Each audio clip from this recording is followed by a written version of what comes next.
The carriage had barely stopped moving when Elinor Marsh felt something was wrong. It was not a sound. It was not a smell. It was the way the tall iron gates of Whitmore Manor stood half open, as if someone had left in a hurry and never came back to close them. Elinor gripped her small bag tighter and stepped down onto the gravel path, her eyes moving quickly over the grand stone house in front of her.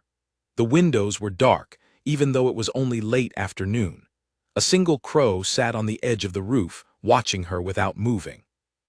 She had taken this job only 3 days ago, after the agency in town told her that Whitmore Manor needed a new maid urgently.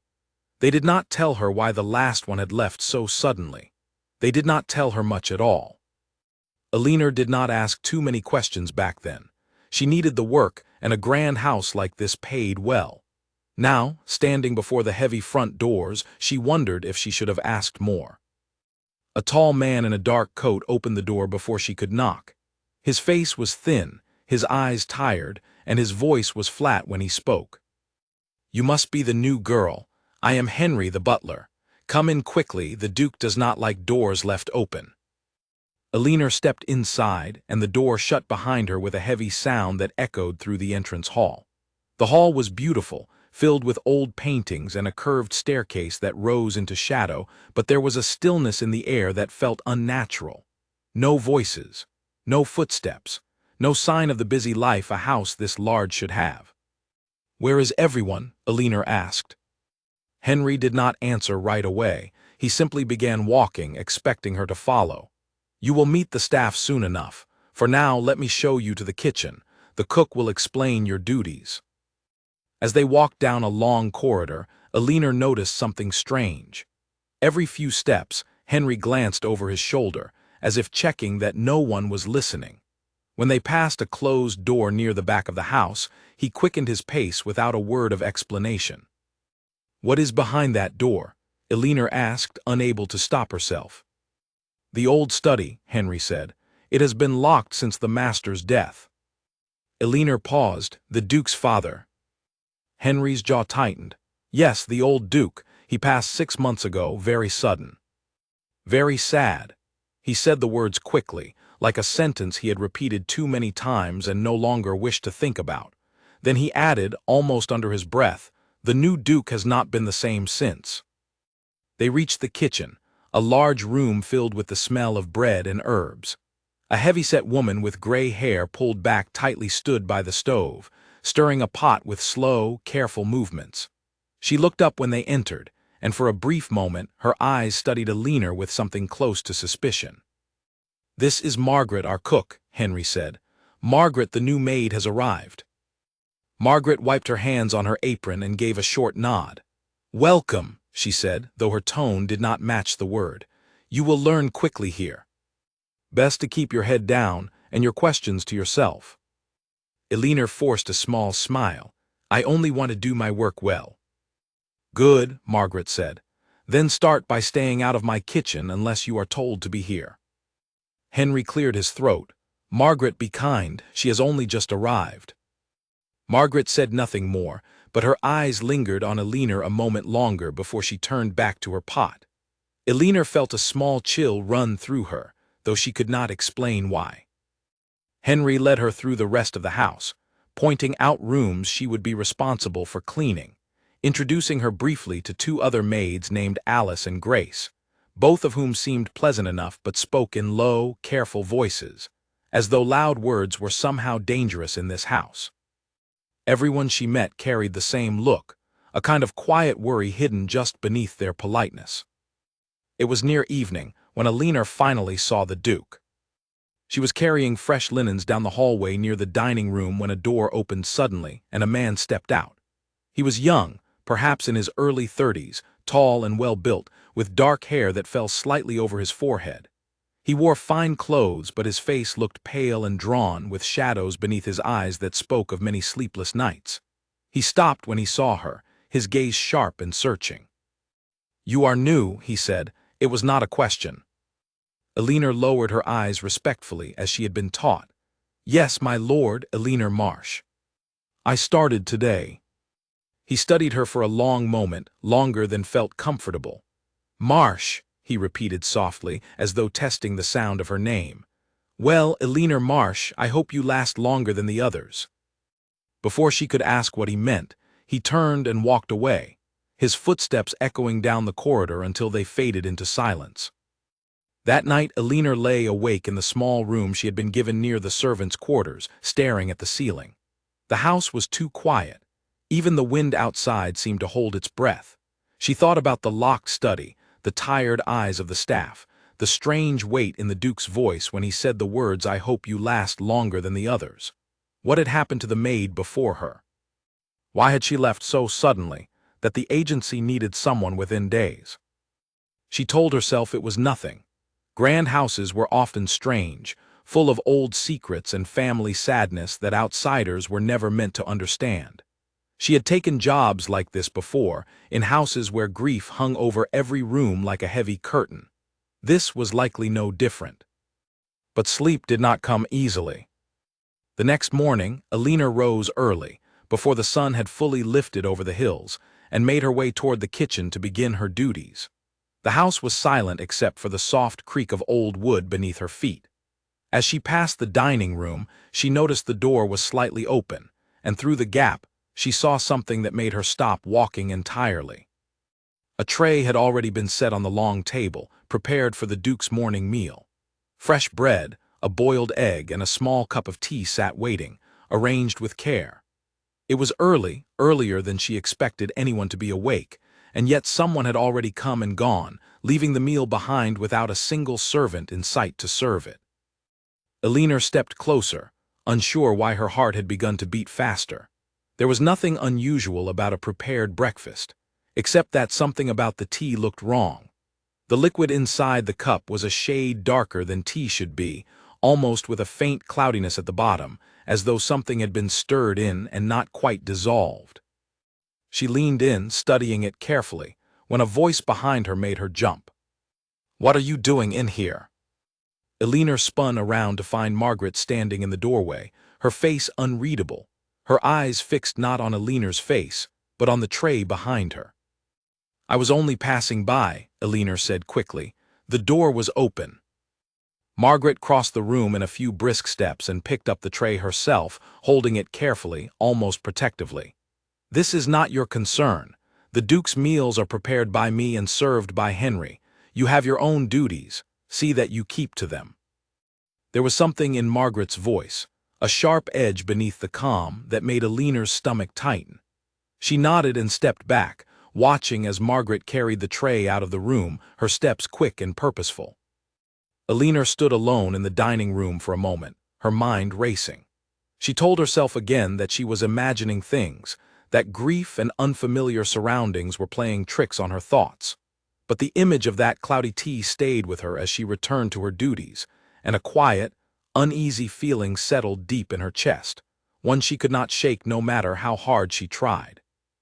Something inside this house was not right, and whatever it was, Eleanor Marsh had a growing feeling that she had arrived just in time to see it. By midday, she had convinced herself to say nothing. She was new, and new servants who asked too many questions rarely kept their positions for long. She busied herself with cleaning the West Wing, dusting old portraits of Whitmore ancestors whose painted eyes seemed to follow her from wall to wall. Yet even as she worked, her thoughts kept drifting back to the tray, to the strange stillness of the house, to the tired warning in the Duke's voice the night before. It was late in the afternoon when she overheard something that changed everything. She had gone to fetch water near the servants' stairwell when she heard two voices coming from just around the corner, low and urgent. She recognized one as Henry's. The other, she realized after a moment, belonged to Margaret. "Cannot keep doing this," Henry was saying, his voice tight with worry. "If anyone discovers it, we will all be blamed." "No one will discover anything if you keep your mouth shut," Margaret replied sharply. "It is almost finished. A little longer, that is all we need."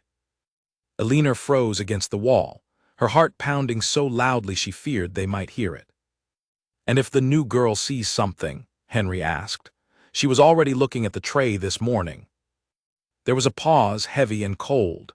"Then we will need to watch her very closely," Margaret said, very closely indeed. Elinor did not wait to hear more. She turned quietly and walked away as fast as she dared without making a sound, her mind spinning with fear and disbelief. Whatever was happening inside Whitmore Manor, it was no longer just a feeling. It was real, and she had just become part of it, whether she wanted to be or not. Elinor did not sleep that night either. She lay in the narrow bed in her small room, replaying the conversation between Henry and Margaret over and over in her mind. Cannot keep doing this. It is almost finished. If the new girl sees something. Every word felt heavier the longer she thought about it, until sleep became impossible and she simply stared at the dark ceiling, waiting for morning. She thought about leaving. She could pack her small bag before sunrise and walk back into town, forget she had ever heard those words, forget the strange cloudy tea, forget the tired warning in the Duke's eyes. It would be easy.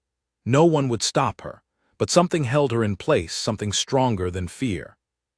If someone in this house was truly plotting harm against the Duke, walking away meant leaving him to face it alone. And Elinor Marsh had never been the kind of person who could walk away from someone in danger, even a stranger, even a Duke she had known for less than 2 days. So instead of leaving, she decided to watch. The next morning she woke earlier than the rest of the house, dressing quietly in the gray light before dawn. She moved through the servants' corridor without a sound, careful to avoid the creaking floorboard near the stairs that she had already learned to step around. Her plan was simple. She would watch the kitchen from a distance, see who came and went, and try to understand exactly what Margaret and Henry were hiding. The kitchen was empty when she arrived, the fire not yet lit, the room cold and still. She slipped inside and looked around carefully, unsure what she was searching for but trusting that she would know it when she saw it. Jars of flour and sugar lined the shelves. Bundles of dried herbs hung from hooks near the window. Everything looked ordinary, the kind of kitchen found in any respectable house. Then her eyes fell on a small wooden cabinet tucked into the corner, half hidden behind a stack of pots. It was locked, which struck her as strange. Nothing else in the kitchen appeared to be locked at all. She crouched down and studied it closely. The wood around the lock was scratched, as though it had been opened and closed many times in a hurry. She reached out and gently tested the small door, but it did not move. Whatever was inside that cabinet, someone wanted to keep it hidden from careless eyes.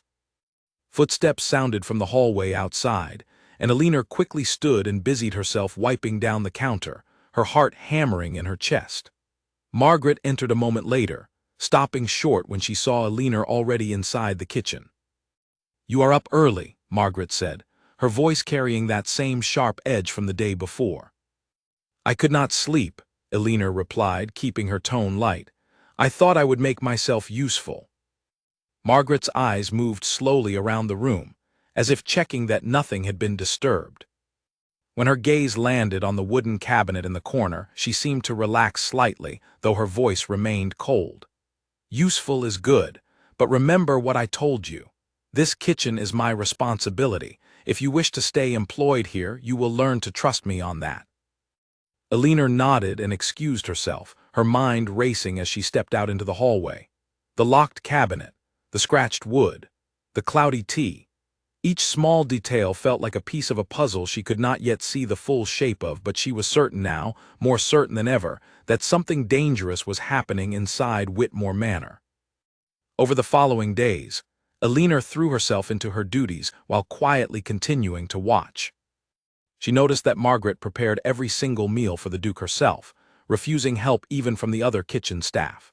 She noticed that Henry always delivered the trays personally, never allowing anyone else to carry them to the dining room. She noticed that the Duke himself ate very little, often pushing food around his plate rather than finishing it, and that his health seemed to worsen with each passing day. His face grew thinner. His hands, when she saw them, trembled slightly as he lifted his cup. His eyes carried a heaviness that went beyond simple grief. She also began to notice the way the other staff spoke about the previous Duke's death. In whispered conversations that stopped the moment she entered a room, she caught fragments of words. So sudden, no one expected it. The doctor could not explain it. Each fragment added another layer of unease to the growing suspicion forming in her mind. One afternoon, while dusting the shelves in the estate's small library, Alina found an old household ledger tucked between two thick books. She opened it carefully, expecting nothing more than records of household expenses. Instead, she found pages filled with notes about deliveries, medicines, and herbs purchased for the kitchen over the past year. Most entries were written in a neat, careful hand she recognized as Margaret's, but scattered throughout were other entries in a different handwriting entirely, rougher and more hurried, listing strange purchases that had nothing to do with cooking. Ground root, purchased in town, delivered privately. Not to be recorded in main accounts. Alina's breath caught in her throat. She flipped through more pages, finding similar entries scattered across several months, each one written in that same rushed, secretive hand, each one carefully hidden among ordinary household records where no one would think to look closely. Whoever had written these entries had gone to great lengths to make sure they would not be easily noticed. She heard footsteps approaching and quickly closed the ledger, sliding it back between the books just as Alice, one of the other maids, entered the room carrying a basket of linens. "There you are," Alice said cheerfully, unaware of the tension in the room. "The Duke has asked that his study be cleaned today. He rarely allows anyone inside, so I suppose he must trust you already." Alina forced a smile, though her mind was still spinning from what she had just read. "I am glad to help however I can." As she made her way toward the Duke's private study, Alina felt a strange mixture of fear and determination settling over her. She was beginning to understand, piece by piece, that something was being done to the Duke, something slow and hidden, something that had likely already taken his father's life, and whoever was responsible clearly did not intend to stop. The Duke's study was a large room filled with tall bookshelves and a heavy wooden desk covered in papers. Sunlight streamed through a tall window, casting long shadows across the floor. The Duke himself sat behind the desk when Alina entered, his head bent over a stack of documents, his expression tired and distracted. He looked up when she entered, and for a moment something flickered across his face, something that looked almost like relief at the sight of another person in the quiet, lonely room. "Alina Marsh," he said, remembering her name from their brief meeting days before. "Come to clean, I assume." "Yes, my lord," she said, curtsying slightly. "Alice mentioned you asked for it." He nodded and returned his attention to his papers, though Alina noticed his hand trembled slightly as he lifted a pen. She began her work quietly, dusting shelves and straightening books, all while stealing careful glances toward him. He looked exhausted in a way that went beyond simple tiredness. His skin held a faint gray tone beneath its paleness, and every so often he paused to press his fingers against his temple, as though fighting off a headache that would not leave him alone. "You are staring," the Duke said suddenly without looking up. Alina's cheeks warmed with embarrassment. "Forgive me, my lord, I only noticed that you do not look well." He let out a short, humorless laugh. "Observant, that is rare among the staff here, or perhaps they have simply learned not to mention it." He set down his pen and finally looked at her directly. "I have not been well for some time. The doctors say it is grief, exhaustion, the strain of taking on my father's responsibilities so suddenly." "Perhaps they are right." "And if they are wrong?" Alina asked before she could stop herself. The Duke's eyes sharpened, studying her with new interest. What an unusual question for a maid to ask. Alina lowered her gaze quickly, fearing she had said too much. "Forgive me, my lord, it was not my place." "No," he said slowly, leaning back in his chair. "No, perhaps it was exactly your place. Tell me, Alina Marsh, do you believe grief alone can make a man's hands shake the way mine do? Do you believe exhaustion explains why my food often sits strangely in my stomach, or why some mornings I wake feeling as though I have been poisoned rather than merely tired?" The word poisoned hung in the air between them, heavy and unavoidable. Alina's heart pounded as she considered her next words carefully. "I do not know, my lord," she said honestly, "but I have noticed things in this house that trouble me greatly." The Duke sat forward slowly, his tired eyes suddenly sharp with focus. What things? Before Alina could answer, a knock sounded at the door, and Henry entered carrying a small tray with a cup of tea, exactly as he had the morning before. The Duke's eyes flicked toward the tray, then back toward Alina, something unspoken passing between them.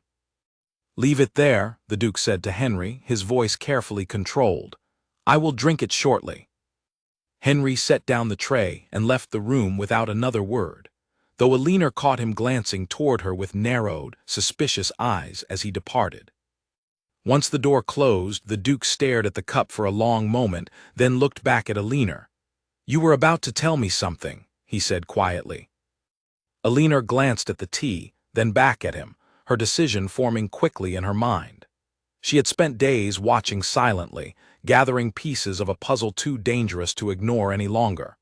The Duke deserved to know the truth, even if it meant risking her position, even if it meant risking far more than that. "My lord," she said carefully, "I do not believe you should drink that tea." The Duke's expression did not change, but something in his eyes told Alina he had been waiting, perhaps for weeks, for someone brave enough to finally say those words aloud. The Duke did not touch the tea that afternoon. Instead, he studied Alina with an intensity that made her stomach tighten. "You will explain yourself," he said, his voice low but firm. "Now, completely." Alina glanced toward the closed door, lowering her voice to barely more than a whisper. "My lord, I have only been here a few days, but in that time I have seen things that trouble me deeply. Yesterday morning, before anyone else was awake, I found your breakfast tray already prepared and left alone in the dining room. The tea inside looked wrong, cloudy, as though something had been mixed into it that had not fully dissolved." The Duke's jaw tightened. "Go on." "When I looked closer, Margaret found me and became very upset, ordering me to stay away from your meals entirely. Later that day, I overheard her speaking with Henry near the servants' stairwell. They spoke of something they could not let anyone discover, something almost finished. Henry worried that I had already seen too much." The Duke's hands, resting on the desk, curled slowly into fists. "And the ledger?" he asked. "You mentioned nothing of a ledger, yet I see the truth of it in your eyes." Alina hesitated only a moment before continuing. "I found an old household ledger in the library, my lord.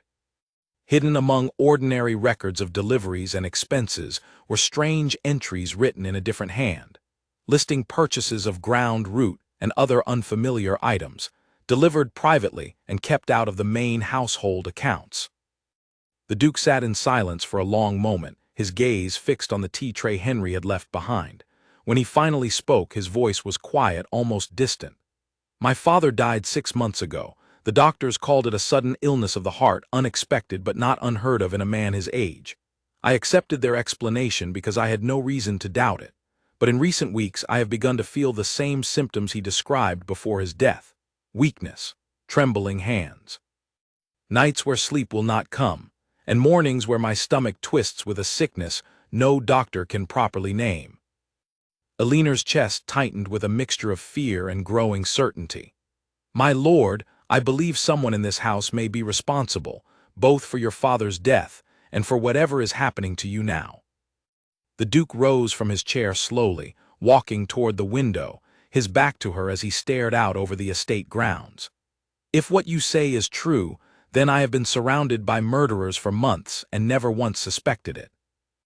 "We do not yet know who," Alina said carefully, "only that something is deeply wrong."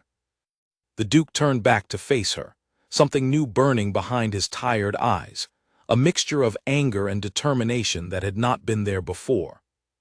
"Then we will find out who, together, starting tonight." That evening the household gathered for dinner as they did every night, though the atmosphere in the dining room felt different, charged with a tension only Alina and the Duke could fully understand. The long table was set with fine china and silver, candles flickering along its length, casting warm light across dishes prepared with careful precision. Margaret had outdone herself, presenting a roasted dish surrounded by vegetables, fresh bread, and a rich sauce that filled the room with a tempting aroma. Alina stood near the wall, as maids typically did during formal dinners, watching carefully as Henry moved around the table, adjusting plates and pouring wine. Her eyes tracked every movement, searching for anything unusual, anything out of place. The Duke sat at the head of the table, his expression carefully composed, giving no sign of the suspicion burning beneath his calm exterior. Beside him sat his cousin, Charlotte Whitmore, a woman with sharp features and an even sharper tongue, who had been staying at the estate since the old Duke's funeral and showed no signs of leaving. Further down the table sat Edmund Price, the family's longtime steward, a man with graying hair and a quiet, watchful manner that Alina had noticed several times over the past few days without fully understanding why it unsettled her. Conversation flowed lightly around the table, discussions of estate matters, weather, and distant relatives, while Alina remained focused entirely on the plate placed before the Duke. As Henry finished serving the final dish and stepped back, the Duke reached for his fork, his hand moving toward the food with practiced calm. Alina's heart lurched. Something about the sauce covering his plate caught her eye, a faint sheen unlike the sauce served to everyone else, subtle enough that only someone watching as closely as she had been would notice it at all. Without thinking, without considering the consequences, Alina stepped forward quickly, crossing the room in a few urgent strides. "Don't touch that food," she said, her voice cutting sharply through the quiet murmur of conversation. "Come with me." The entire table fell silent. Every head turned toward her, shock and confusion spreading across the faces of the gathered guests. Charlotte's fork clattered against her plate. Edmund Price went very still, his eyes narrowing as they fixed on Alina with an expression she could not quite read. "What is the meaning of this?" Charlotte demanded, her voice sharp with outrage. "How dare a maid speak to the Duke in such a manner?" Henry stepped forward immediately, his face flushed with embarrassment and anger. "Forgive her, my lord. She is new and clearly does not understand her place. I will see her removed at once." But the Duke raised a hand, silencing the room instantly. He looked at Alina, and though his expression remained composed, she could see the flicker of understanding pass behind his eyes. He set down his fork slowly, deliberately, and rose from his chair. "Everyone remain seated," he said calmly, though his voice carried an authority that left no room for argument. "I will speak with her privately. No one is to touch this meal until I return." He gestured for Alina to lead the way, and together they left the dining room, the shocked silence behind them broken only as the door closed, giving way to a sudden burst of confused whispers. Once they were alone in the corridor, the Duke turned to her, his composure cracking slightly to reveal the tension beneath. "That was either the bravest or the most foolish thing anyone in this house has done in months. Explain yourself quickly." "The sauce on your plate," Alina said, breathless with the weight of what she had just done. "It had a different sheen than the sauce served to everyone else. It was subtle, but I noticed it clearly. I believe something was added to your portion specifically, my lord, something not meant for anyone else at that table." The Duke's face hardened. "Show me."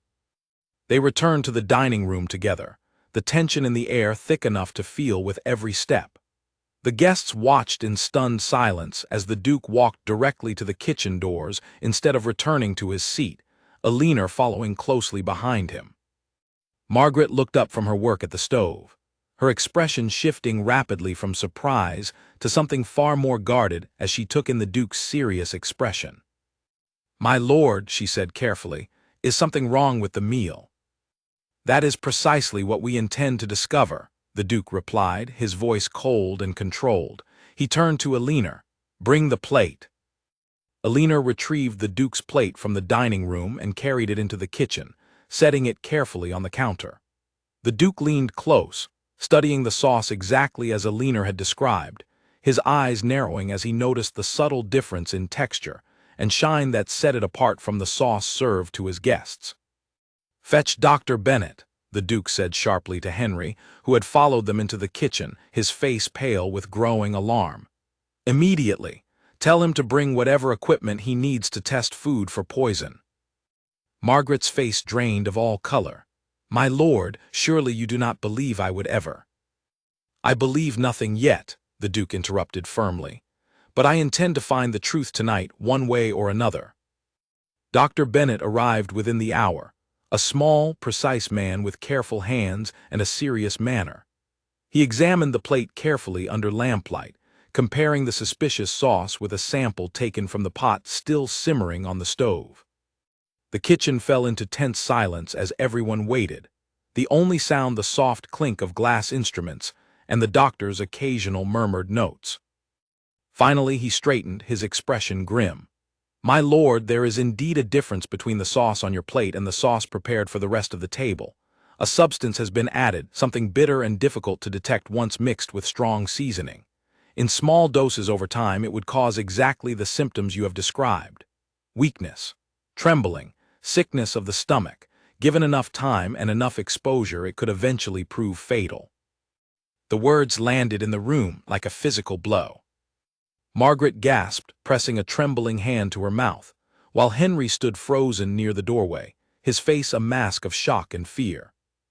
"Someone in this house has been poisoning me," the Duke said slowly, each word heavy with the weight of finally speaking the truth aloud. Slowly, carefully, for weeks, perhaps months. He turned to look directly at Margaret, his eyes hard with a mixture of betrayal and barely controlled anger. "You prepare every meal I eat. You alone have access to every dish before it reaches my table. Explain to me why I should not believe you are responsible." "My lord, I swear to you, I would never harm you," Margaret said, her voice breaking with desperation. "I have served this family for over 20 years. I loved your father as though he were my own family.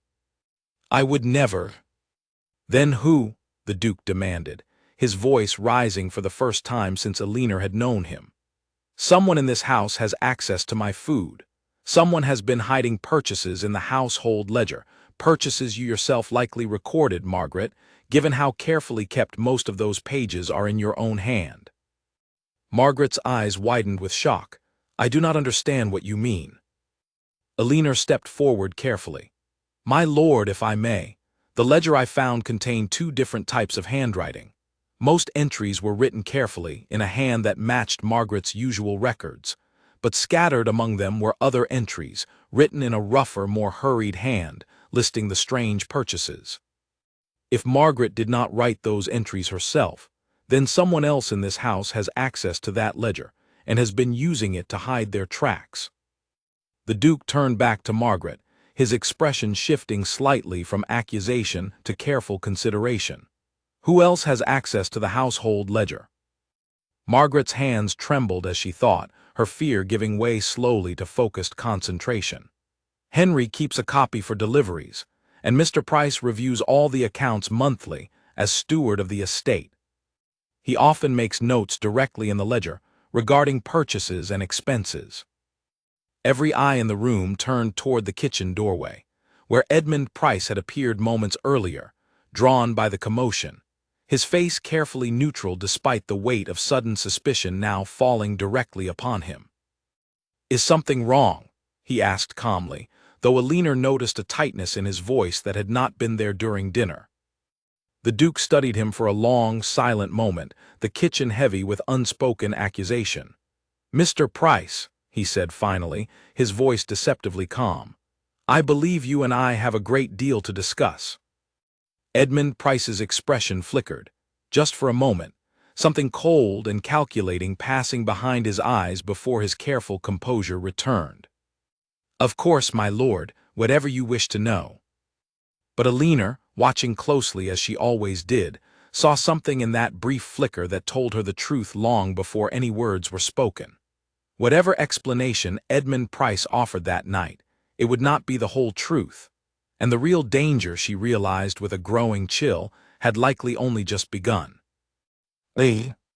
Edmund Price stood in the center of the kitchen, surrounded by the Duke, Margaret, Henry, and Alina, his expression carefully composed despite the weight of every eye fixed upon him.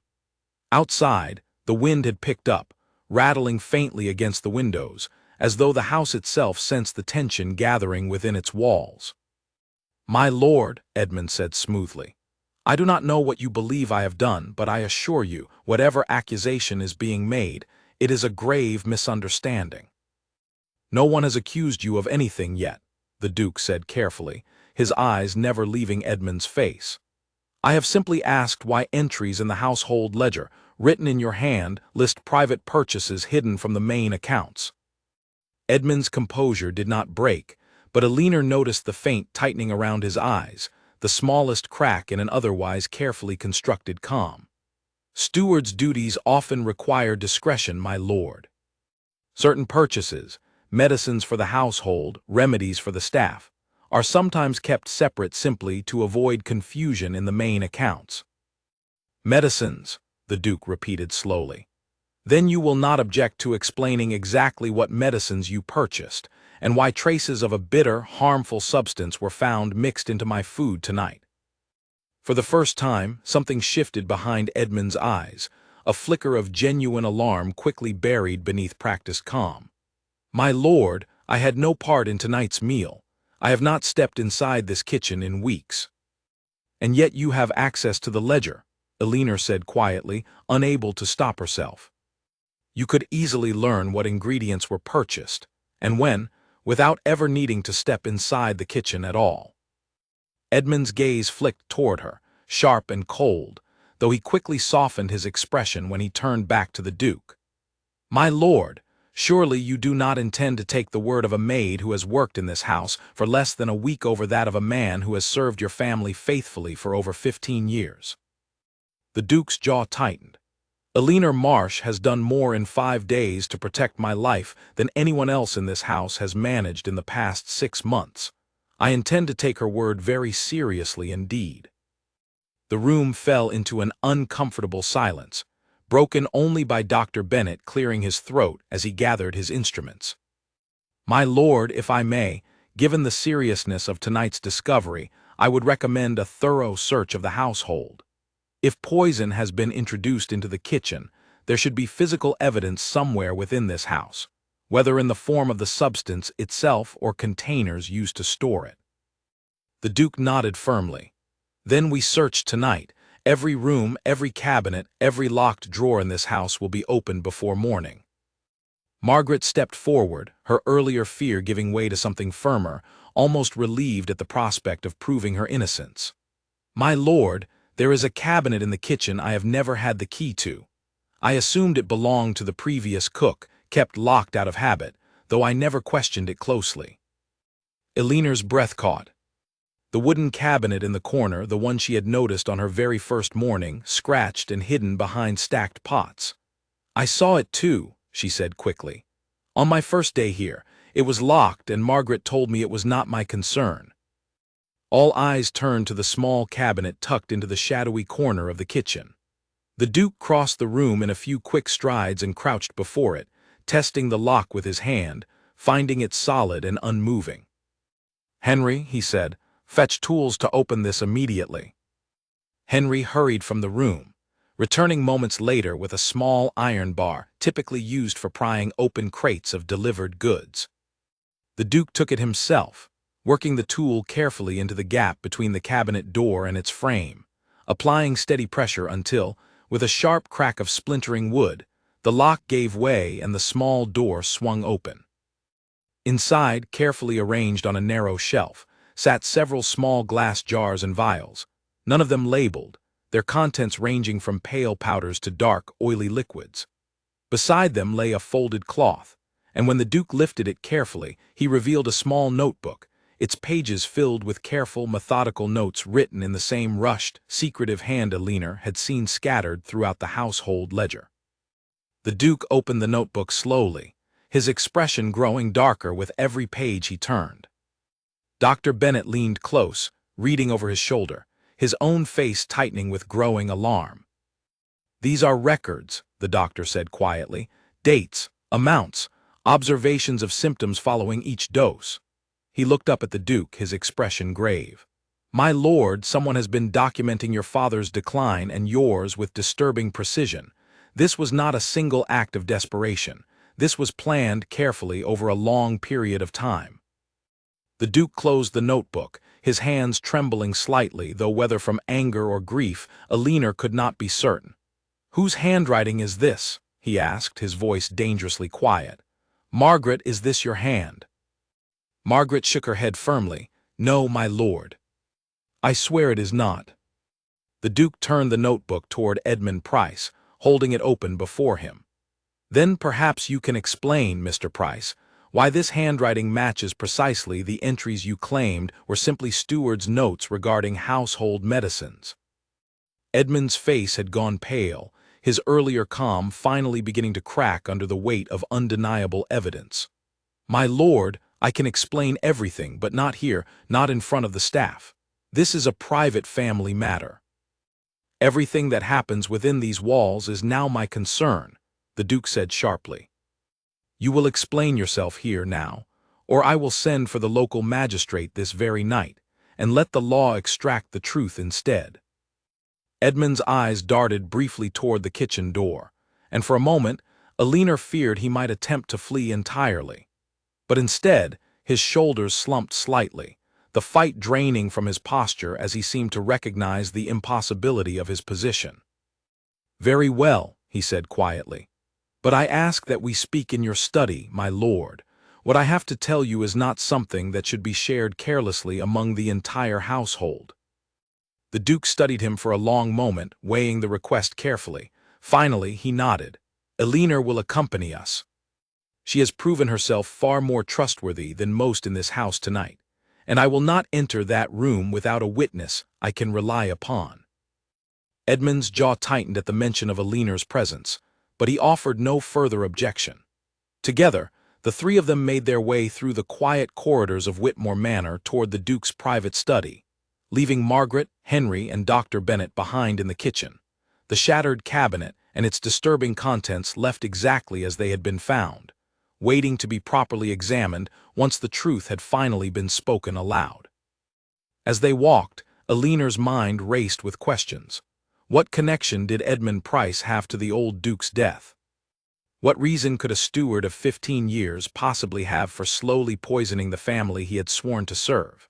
And most troubling of all, was Edmund Price truly working alone, or was there someone else within Whitmore Manor whose involvement had not yet come to light?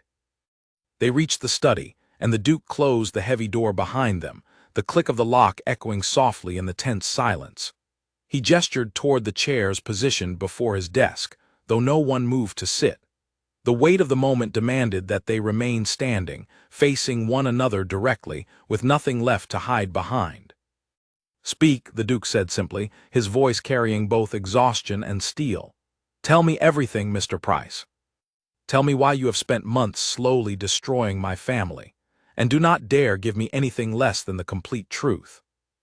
Edmund Price stood silently for a long moment, his eyes fixed on the floor, his hands clasped tightly behind his back. When he finally looked up, something had changed in his expression, the careful mask of loyal service replaced entirely by a colder, more calculating resolve that sent a chill down Alina's spine. "Very well, my lord," he said quietly. "Since you insist, I will tell you everything, but I suspect that once you hear the truth, you will wish very much that you had never asked." Edmund Price took a slow breath, his eyes moving briefly toward the tall window before settling back on the Duke's face. "Your father," he began, "was not always the kind and generous man you remember, my lord.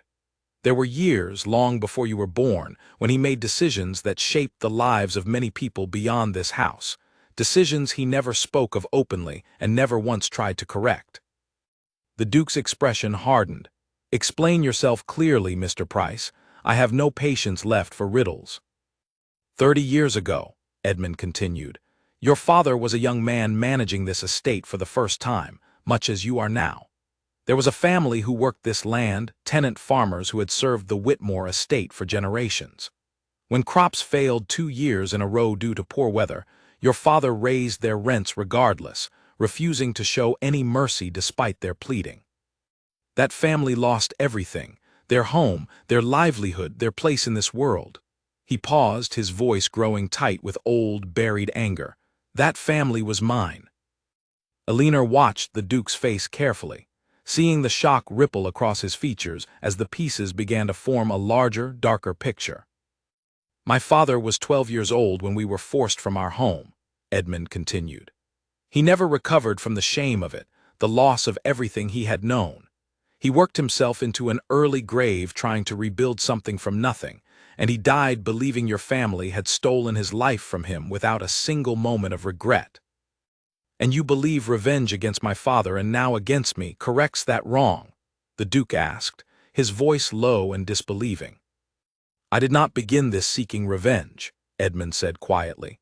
I came to this house 15 years ago under a different name, hoping only to understand the family that had destroyed mine, perhaps even to find some way to reclaim a portion of what had been lost. Your father did not recognize me. Why would he? I was a child when he ruined my family, and 15 years had changed my face entirely. I earned his trust slowly, carefully, becoming indispensable to this estate, until I held more knowledge of its workings than anyone else within these walls. He paused, his eyes distant, lost in memory. For years, I told myself I sought nothing more than fairness, perhaps eventual compensation for what my family had endured. But the longer I remained here, watching your father live in comfort and luxury, while my own family's grave markers grew weathered and forgotten, something inside me changed. Fairness no longer felt like enough. So you decided to kill him, the Duke said flatly, the words heavy with disbelief and growing fury. I decided he should understand suffering the way my family understood it, Edmund said, his voice hardening. Slowly, without mercy. I began introducing small amounts of a substance into his food nearly a year before his death, increasing the dose gradually, watching him weaken exactly as my own father had weakened under the burden of losses your family forced upon him. It felt, for the first time in my life, like justice. The Duke's hands curled into fists at his sides. And when he finally died, that was not enough for you either. You turned your poison toward me. You inherited everything he built upon our suffering, Edmund said simply, as though the explanation required no further justification. The land, the wealth, the title, why should the son escape the price the father never paid while alive? Elinor felt a cold shiver pass through her as she listened, understanding now the full weight of what Edmund Price had done, and more troubling still, the calm certainty with which he had done it. This was not a man driven by sudden desperation or momentary madness. This was a carefully constructed plan, built patiently over years, carried out with the precision of someone who believed completely in the righteousness of his cause. You could have confronted my father directly, the Duke said, his voice shaking with restrained anger. You could have demanded justice through proper means, sought compensation through the courts, told him exactly what his decisions had cost your family. Instead, you chose poison and silence. Would proper means have succeeded? Edmund asked bitterly. Your father was a powerful man with powerful friends. Any complaint against him would have been dismissed before it ever reached a courtroom. Men like your father have always been protected by the very systems meant to provide justice. I learned that lesson as a child, watching my own father beg for mercy that never came. So instead you murdered an innocent man, Elinor said quietly, unable to stay silent any longer. Your father's suffering does not excuse causing the same suffering to someone who had no part in decisions, made 30 years before he was even born. Edmund's gaze shifted toward her, cold and unyielding. Innocent, he repeated softly. No one born into that kind of wealth is entirely innocent, girl. They simply choose not to see the suffering their comfort is built upon. That does not give you the right to decide who lives and who dies, Elinor said firmly, refusing to look away despite the coldness in his stare. Whatever wrong was done to your family, poisoning an innocent man and now attempting to poison his son does not correct it. It only creates more suffering, more grief, more families broken by loss. For a moment something flickered across Edmund's face, something that might have been doubt, quickly buried beneath renewed resolve. Perhaps you are right, he said quietly, but it is far too late for such considerations now. The Duke stepped forward, his voice low and dangerous. You will be held accountable for what you have done, Mr. Price, both for my father's death and for your attempt on my own life. I will send for the magistrate immediately. Edmund's expression shifted suddenly, the calm resignation replaced by something sharper, more alert. His eyes darted briefly toward the study door, and Alina felt a fresh wave of unease settle over her. "I do not think that will be necessary," Edmund said quietly. Before anyone could react, he reached into his coat and withdrew a small vial, one Alina recognized instantly from the collection found within the hidden kitchen cabinet. His hand trembled slightly as he held it before him, his eyes fixed on the Duke with a strange, unsettling calm. "My lord," he said softly, "if I am to be taken by the law and hanged for what I have done, I would rather choose my own ending. But before that, understand this. I am not the only one who believes your family owes a debt it has never repaid. There are others in this county who remember what your father did, families who lost everything under his management of this estate. Whatever happens to me tonight, you would be wise to remember that the anger I carried did not begin with me alone, and it will not end with me either." "Put it down," the Duke said urgently, taking a careful step forward, his earlier fury giving way suddenly to alarm. "Whatever wrong has been done, ending your life will not undo it, nor will it protect you from consequences you clearly still fear enough to threaten us with warnings of others." Edmund's hand tightened around the small vial, his eyes flickering with uncertainty for the first time since he had begun speaking. Alina held her breath, watching the tense standoff unfold, uncertain what would happen next, only certain that the danger inside Whitmore Manor was far from over, and that whatever choice Edmund Price made in the next few moments would change everything that followed. For a long, terrible moment, no one in the study moved. Edmund Price stood with the small vial raised near his lips, his hand trembling slightly, his eyes locked with the Duke's in a silent battle of wills. Alina's heart pounded so loudly she was certain both men could hear it, but she forced herself to remain still, sensing that any sudden movement might push Edmund toward a decision none of them could take back. "Think of what you are considering," the Duke said carefully, his voice steady despite the danger in the room. "You spoke of your father's suffering, of wanting the truth known. If you die here tonight, silently in this study, that truth dies with you. No one beyond this room will ever understand what happened to your family or why. Is that truly the ending you want?" Something in the Duke's words seemed to reach him. Edmund's hand wavered, the vial trembling between his fingers as his resolve visibly cracked. Slowly, agonizingly slowly, he lowered his hand, though he did not release the vial entirely. "You would only see me hanged," Edmund said quietly, though the venom had drained from his voice, leaving something closer to exhaustion behind it. "I would see you face justice properly," the Duke replied. "Whatever that justice looks like, it should be decided by law, not by poison swallowed in a locked room." Alina took a careful step forward, her voice gentle but firm. "Mr. Price, if there are others who share your anger, others who believe as you do, then your silence protects no one but yourself. Speaking the truth, facing what you have done honestly, might be the only way to ensure nothing like this happens again, to this family or to anyone else." Edmund studied her for a long moment, something unreadable passing behind his tired eyes.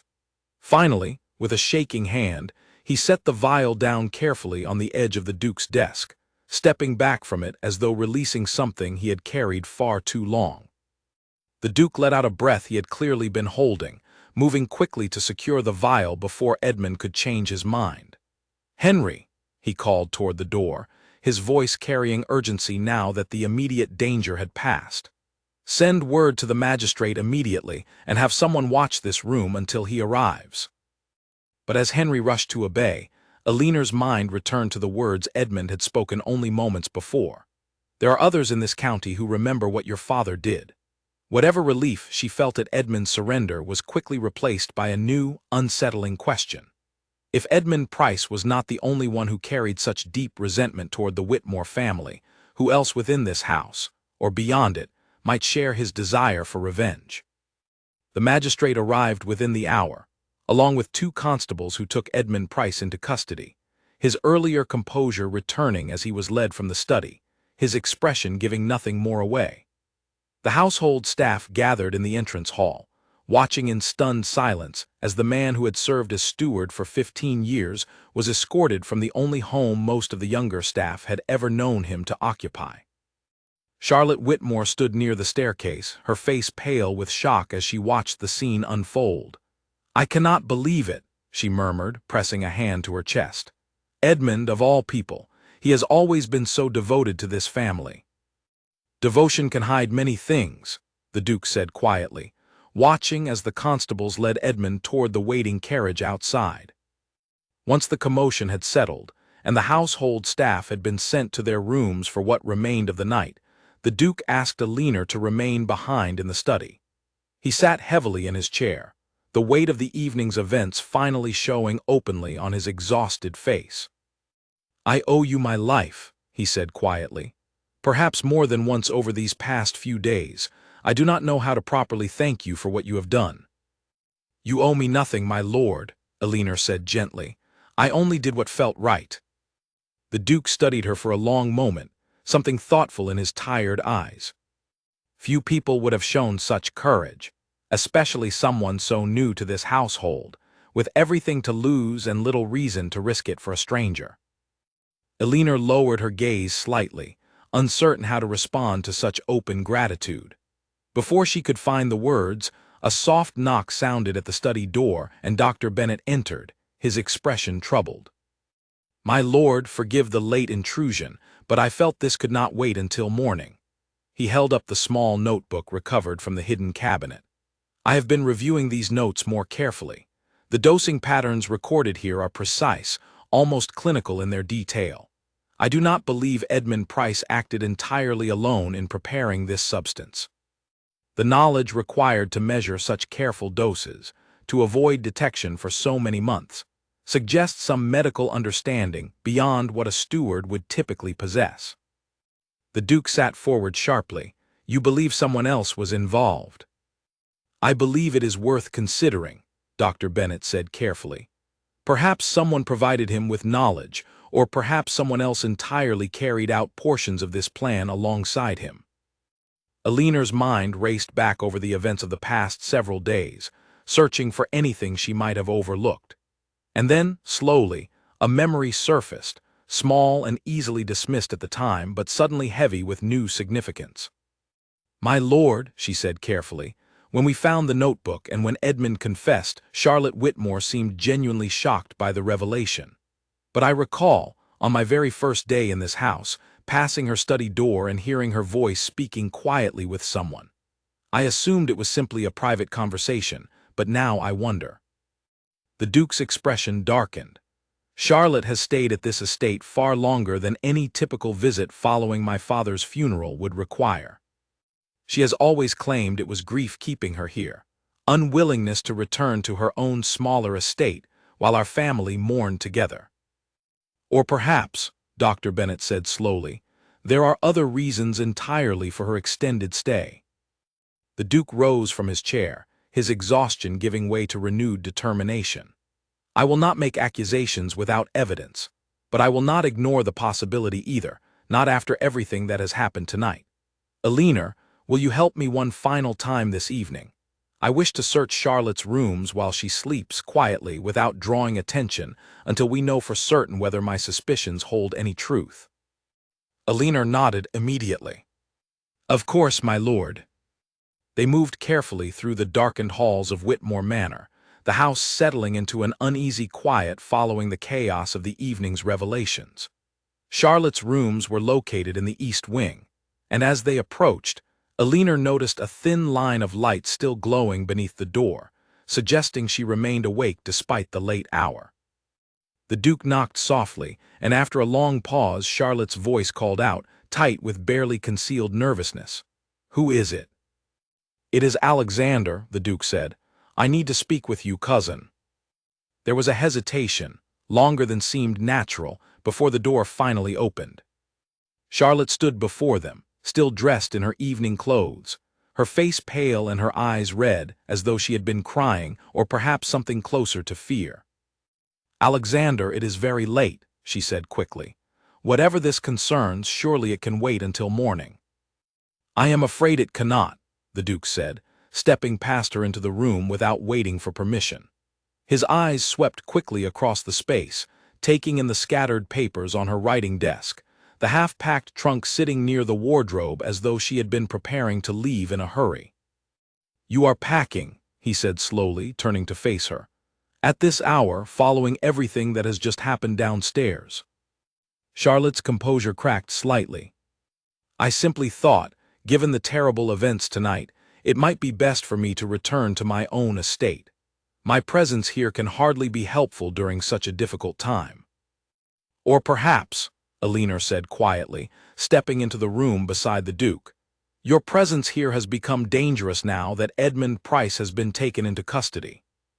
Charlotte's eyes flashed toward Elinor, something cold and calculating flickering briefly behind her earlier fear. "I do not know what you are suggesting." The Duke moved toward the writing desk, his eyes scanning the scattered papers until they landed on a single letter, only partially finished, the handwriting immediately familiar from the notebook recovered earlier that evening. He lifted the letter carefully, reading it in silence for a long moment before looking up at Charlotte with an expression of profound, painful betrayal. "You knew," he said quietly. "You have known this entire time." Charlotte's face crumpled, the last of her composure finally giving way entirely. "Alexander, please let me explain." "Explain," the Duke repeated, his voice shaking now with barely controlled emotion. "Explain how my own cousin, someone who sat beside me at my father's funeral, someone who has shared my table every single night since his death, knew that his murderer walked freely among us and said nothing." Elinor watched the scene unfold with a heavy heart, understanding now that the danger inside Whitmore Manor ran deeper and closer than anyone had first believed, and that the night's revelations, painful as they had already been, were far from finished unfolding. Charlotte sank slowly onto the edge of her bed, her hands trembling in her lap, the weight of the Duke's accusation settling over her like a physical burden. For a long moment, she said nothing at all, staring down at the floor as though searching for words that might somehow soften the truth she was about to reveal. "I did not know from the beginning," she said finally, her voice barely above a whisper. "I promise you that much, Alexander. I did not know when your father first fell ill, and I mourned him as sincerely as anyone in this house." "Then when?" the Duke demanded, his voice tight with restrained anger. "When did you learn the truth and choose silence over honesty?" Charlotte closed her eyes briefly before continuing. "Several weeks ago, I came upon Edmund late one evening, here in this very room, searching through old family papers. He seemed startled, nervous in a way I had never seen from him before. When I questioned him, he eventually confessed everything, the truth about his family, about what your father had done to them 30 years ago, about what he had already done in return." "And you said nothing," Elinor said quietly, unable to hide the disbelief in her voice. Charlotte looked up sharply, her eyes flashing with sudden defensiveness. "You do not understand the position I was placed in. Edmund threatened that if I spoke a single word, he would ensure certain family secrets were exposed publicly, secrets that would ruin not only his reputation, but mine as well." The Duke's expression hardened further. "What secrets could possibly matter more than my life?" Charlotte hesitated, her hands twisting anxiously in her lap. "Years ago, before your father passed, I found myself in significant debt, gambling debts I could not possibly explain to my own family without severe consequences. Edmund discovered this and quietly helped me settle those debts using estate funds he controlled as steward. In exchange, he asked only for my silence should he ever need it. I did not know at the time what that silence would eventually be used to protect. So you allowed my father to die, and allowed me to be slowly poisoned as well, rather than risk your own reputation," the Duke said, his voice cold with disbelief. "I told myself it was not truly my responsibility," Charlotte said, tears finally spilling down her cheeks. "I told myself Edmund would stop eventually, that his anger would fade with time. I was wrong, and I have carried that wrongness with me every single day since, watching you grow weaker, knowing I held knowledge that could have stopped it, yet remaining silent out of fear for myself. The room fell into heavy silence, broken only by Charlotte's quiet crying and the soft ticking of a clock somewhere down the hallway. Elinor watched the Duke carefully, seeing the storm of emotions passing across his face, betrayal and grief tangled together with something that looked almost like exhaustion too deep for anger to properly hold. "You will leave this house at first light," the Duke said finally, his voice quiet but final. "I will not have you arrested, given that you did not participate directly in what was done to my father or to me. But you will never again be welcome within these walls, Charlotte. Whatever bond of family we once shared, you broke it the moment you chose silence over my life." Charlotte nodded slowly, accepting the judgment without argument, perhaps understanding on some level that she had been offered more mercy than she truly deserved. "I am sorry, Alexander. Truly I am." The Duke did not respond. He simply turned and walked from the room, Elinor following closely behind him, leaving Charlotte alone with her tears and the weight of choices that could never be undone. Once they had returned to the quiet of the study, the Duke sank into his chair, his earlier strength finally giving way to complete exhaustion. Elinor stood nearby, uncertain whether to speak or simply allow him the silence he seemed to need. "I trusted her," he said finally, his voice hollow. "I trusted Edmund. I trusted this entire household, and it turns out danger was hiding behind nearly every familiar face within these walls." "Not every face," Elinor said gently. "Margaret and Henry knew nothing of this. They were frightened for entirely different reasons, worried only about being blamed unfairly for whatever mystery surrounded your health. Their fear was born of loyalty, not betrayal." The Duke looked up at her, something softening slightly in his tired expression. "And you," he said quietly.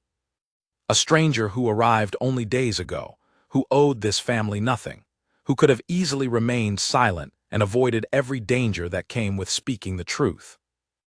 I could not stand by and watch harm come to someone, my lord, regardless of how long I had known them," Elinor said simply. The Duke studied her for a long moment, something unspoken passing between them in the quiet study.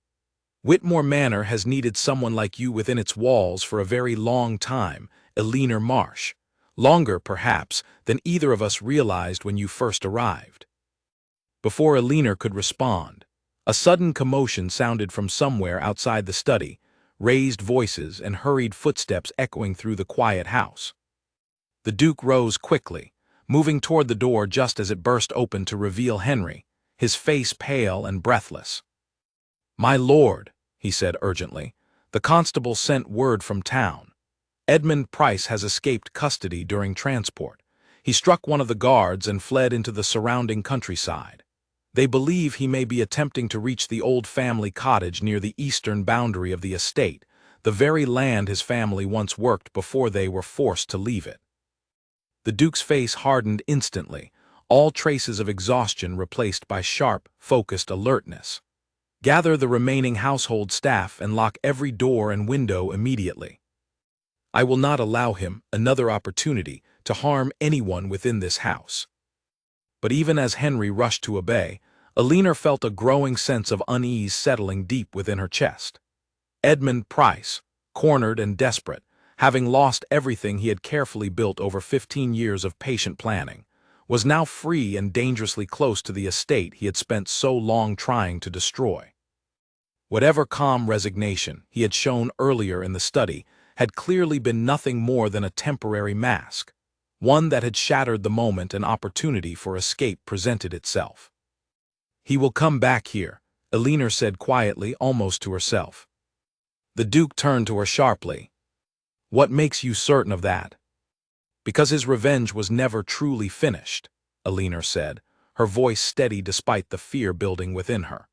"Killing your father was only the beginning of what he wanted. He will not simply disappear into the countryside and abandon everything he has worked toward for so many years. He will want to finish what he started, my lord, and now he has nothing left to lose." The Duke's expression grew grim as the weight of her words settled over him. Outside, the wind had grown stronger, rattling against the windows of Whitmore Manor with increasing urgency, as though warning of the storm still to come. Whatever fragile peace had settled over the household following Edmund's earlier confession had shattered completely, replaced by the certain knowledge that the most dangerous chapter of this long, hidden nightmare had not yet reached its conclusion. The household moved quickly under the Duke's urgent orders. Doors were locked, windows secured, and every servant gathered in the main hall where they could be accounted for and kept safe. Henry organized the remaining staff with brisk efficiency, while Margaret busied herself checking every entrance twice over, her earlier fear now channeled into fierce determination to protect the household she had served for so many years. Elinor stood near the Duke as he paced the entrance hall, his eyes constantly moving toward the tall windows overlooking the dark grounds outside. The storm that had been building throughout the evening finally broke, rain hammering against the glass, while distant thunder rolled across the hills surrounding the estate. "He knows this house better than almost anyone," the Duke said quietly, more to himself than to Elinor. 15 years managing every corner of this estate. If he intends to return, he will know exactly where our defenses are weakest. "Then perhaps we should not simply wait for him to find that weakness," Elinor said carefully. The Duke turned to her, considering her words seriously despite the tension gripping the room. "What are you suggesting?"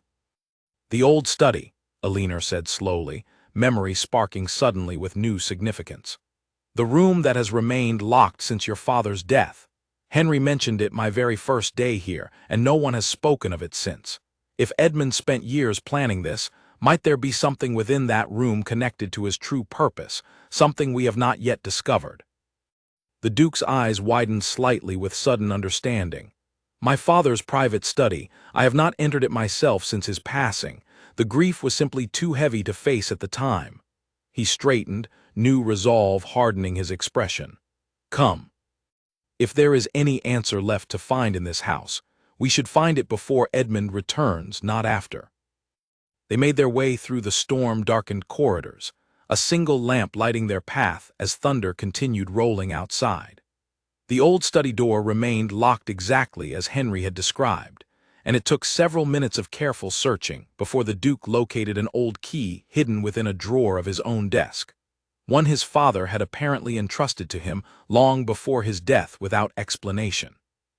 The door creaked open, revealing a room untouched for 6 months. Dust settled thickly over every surface, heavy curtains drawn tightly against the windows. The Duke stepped inside slowly, memories clearly weighing on him as he moved through the space his father had once occupied every single day. Elinor followed closely, her eyes scanning the room carefully.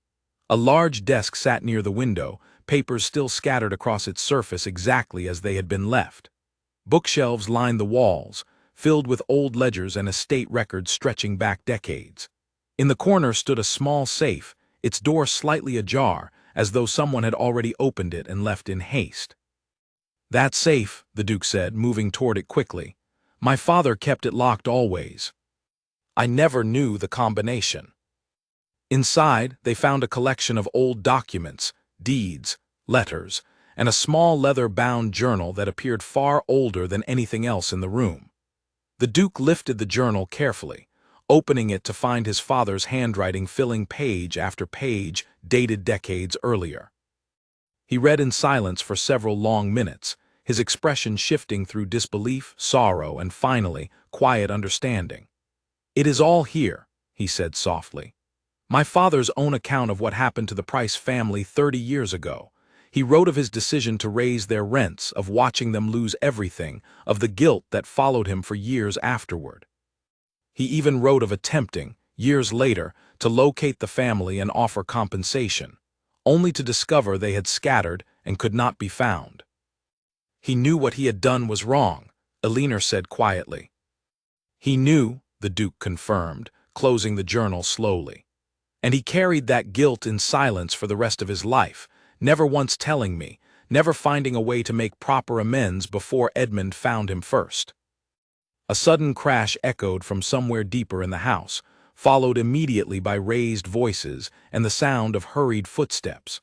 The Duke's head snapped up, the journal forgotten as urgency replaced quiet reflection. "He is here," he said sharply, moving quickly toward the door. They rushed back through the corridors, following the sound of commotion toward the kitchen, where they found Henry struggling against a side door that had been forced partially open, rain and wind pouring through the gap despite his efforts to hold it closed. Beyond him, barely visible through the darkness and driving rain, stood Edmund Price, soaked completely through, his eyes wild with desperation entirely unlike the calm calculation he had shown earlier that night. "Edmund, stop this," the Duke commanded, stepping forward despite the danger. "There is nowhere left for you to run. The constables will search every corner of this county until you are found." "Then let them find me here," Edmund shouted over the roaring storm, pushing forward against Henry's resistance with sudden, desperate strength. "I will not be dragged away in chains while you continue living the life my family should have had." Eleanor's heart pounded as she watched the struggle unfold, searching quickly for anything that might help resolve the dangerous standoff before violence erupted entirely. Her eyes fell on a heavy iron pot resting near the stove, and without fully thinking through her actions, she grabbed it firmly, moving toward the doorway. "Edmund," she called out sharply, her voice cutting through the chaos. "Think of what you told us earlier tonight. You wanted the truth known, wanted your family's suffering finally recognized. If you continue this now, if harm comes to anyone in this house tonight, that truth will be forgotten entirely, buried beneath a new tragedy instead." Her words seemed to reach him, if only slightly, his desperate pushing against the door slowing for just a moment. In that brief pause, Henry finally managed to force the door shut, throwing the heavy bolt into place with trembling hands. From outside, Edmund's voice carried faintly through the storm, filled with something that sounded almost like defeat. It was never supposed to end this way. Moments later, lights appeared through the rain-soaked windows, accompanied by the sound of approaching horses and raised voices. The constables, having tracked Edmund's path from town, arrived just as he attempted to flee once more into the darkness, his strength finally giving out after hours spent evading capture through the storm. He was taken quietly, without further struggle, his desperate resistance finally exhausted completely. By the time morning arrived, the storm had passed, leaving Whitmore Manor bathed in soft, pale sunlight that seemed almost unfamiliar after the chaos of the night before. Edmund Price had been securely returned to custody, this time with additional guards ensuring no further escape would be possible. Charlotte had departed quietly before dawn, exactly as instructed, leaving behind only a brief note of apology that the Duke chose not to read aloud to anyone. Eleanor found herself standing in the estate's garden later that morning, breathing in the fresh, rain-washed air, finally allowing herself a moment of quiet relief after days of constant tension and fear. She heard footsteps approaching and turned to find the Duke walking toward her, looking rested for the first time since she had met him, color slowly returning to his previously pale complexion. "Dr. Bennett confirms my recovery has already begun," he said, stopping beside her among the garden's blooming flowers. "Whatever damage was done to my health these past months, it seems the danger has finally passed along with the substance causing it." "That is wonderful news, my lord," Eleanor said sincerely. "I owe that recovery entirely to you," the Duke said quietly. "Had you not arrived when you did, had you not possessed the courage to speak up that night at dinner, I have little doubt I would have shared my father's fate before the month's end." Eleanor lowered her eyes slightly, uncertain how to accept such open gratitude. "I only did what felt right, my lord. Anyone would have done the same." "I do not believe that is true," the Duke said gently. "Many in this house suspected something was wrong for weeks before your arrival, yet fear kept them silent. You alone found the courage to act, despite having every reason to remain quiet and protect your own position instead." He paused, studying her carefully in the soft morning light. "I have been thinking, Eleanor, about how this household should move forward following everything that has happened. Edmund's position as steward remains empty, and Charlotte's departure leaves certain responsibilities unattended as well. I find myself in need of someone I can trust completely, someone with sharp eyes, careful judgment, and the courage to speak truth even when it is difficult to hear. Elinor looked up at him, surprised by the direction of his words. "My lord, I am only a maid. I have no experience managing estate affairs." "Experience can be taught," the Duke said. "Courage and integrity cannot. I would like to offer you a new position within this household, one with greater responsibility and greater trust than the role you currently hold. Whatever title we eventually settle upon, I want you to know that Whitmore Manor is safer with you within its walls, and I hope you will consider remaining here, not simply as a maid passing through, but as someone essential to this household's future." Elinor felt a warmth spread through her chest, unfamiliar after the fear and tension of recent days. "I would be honored to remain, my lord, and to help however I am able." The Duke smiled, the first genuine smile Elinor had seen from him since her arrival, and for a brief moment, the shadow that had hung over Whitmore Manor since his father's death seemed to lift entirely, replaced by something closer to hope. Whatever difficult days still lay ahead, whatever healing the household would need following such deep betrayal, Elinor understood that she had found not just employment within these walls, but a purpose far greater than she had ever expected when she first walked through those half-open gates only days before. As they stood together in the quiet garden, the sun rising higher above Whitmore Manor, Elinor allowed herself, for the first time since her arrival, to believe that perhaps the darkest chapter of this house's story had finally reached its end. 3 months passed before the trial of Edmund Price finally reached its conclusion. Elinor sat quietly in the county courthouse beside the Duke on the final day, watching as the magistrate delivered his judgment following weeks of careful testimony and evidence presented before the court. The notebook recovered from the hidden kitchen cabinet, the vials of poison, and the ledger with its 2 distinct handwritings had all played their part in building an undeniable case against the former steward. Edmund stood before the court with none of the calm composure he had once carried through the halls of Whitmore Manor. His face had grown thin during his months in custody, his eyes hollow with the weight of everything that had unfolded since that stormy night. When the magistrate finally announced his sentence, life imprisonment rather than execution, given the court's consideration of the childhood suffering that had first set him upon this dark path, Edmund showed no visible reaction at all, as though he had long since accepted whatever fate awaited him. As the guards led him from the courtroom, he paused briefly, his eyes finding Elinor's across the crowded room. "You were right," he said quietly, his voice carrying just far enough for her to hear. "The truth was worth more than silence even now." Elinor said nothing in response, but she offered a small, respectful nod before he was led away entirely, the doors closing behind him with a heavy, final sound. Outside the courthouse, the Duke turned to her, his expression thoughtful. "Do you believe justice was truly served today?" Elinor considered the question carefully before answering. "I believe as much justice as this situation allowed was served, my lord. Nothing can undo what happened to your father or to Edmund's family 30 years before that. But perhaps, moving forward, some good can still come from everything that was lost." The Duke nodded slowly, seeming to find comfort in her words.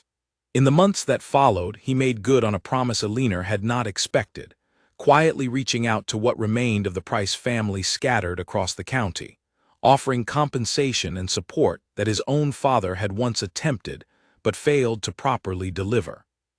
It would never undo the pain of the past, but it offered something the Whitmore family had failed to provide for far too long, a genuine acknowledgement of old wrongs and a sincere effort toward repair.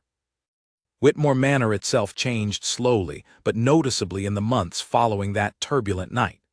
Margaret remained as head cook, her earlier suspicion toward Elinor replaced entirely by warm respect and genuine friendship.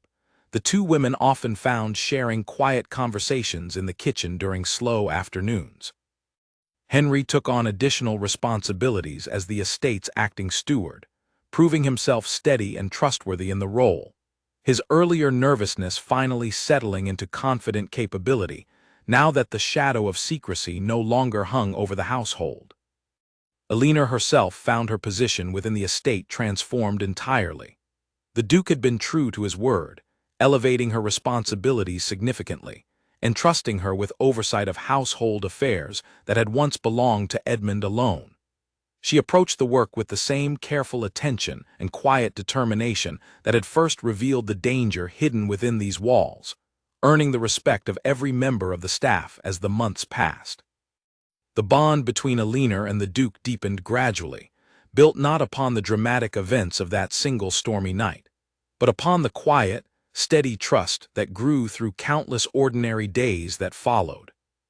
They took to walking the estate grounds together in the early evenings, discussing everything from household matters to lighter topics entirely unrelated to the darkness they had faced together.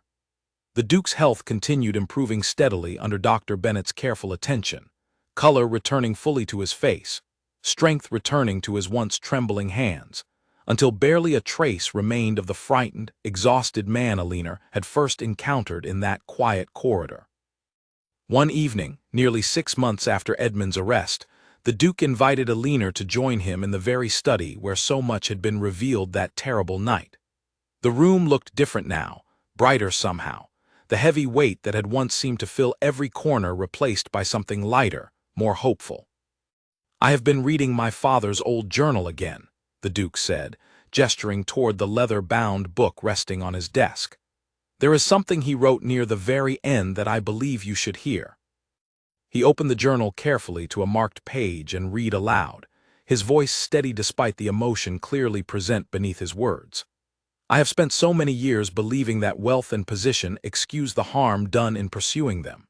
I understand now, far too late, that true strength lies not in protecting what we have gained, but in acknowledging honestly what that gain may have cost others. I hope, whoever reads these words after me, that they find the courage I lacked to make things right while there was still time." The Duke closed the journal slowly, looking up at Alina with quiet sincerity. "I believe you helped me find exactly that courage, Alina. Not just the courage to survive Edmund's plans against me, but the courage to face the truth about my family's past honestly, rather than hiding from it as my father once did." Alina felt her chest tighten with emotion, moved deeply by his words. "You have done more to make things right in these past months than most men would have considered in a lifetime, my lord." "Alexander," he said gently, "I believe, after everything we have faced together, you have earned the right to simply call me Alexander." Alina smiled softly, the warmth of the moment settling comfortably between them. "Alexander," she repeated, testing the familiarity of his given name for the first time.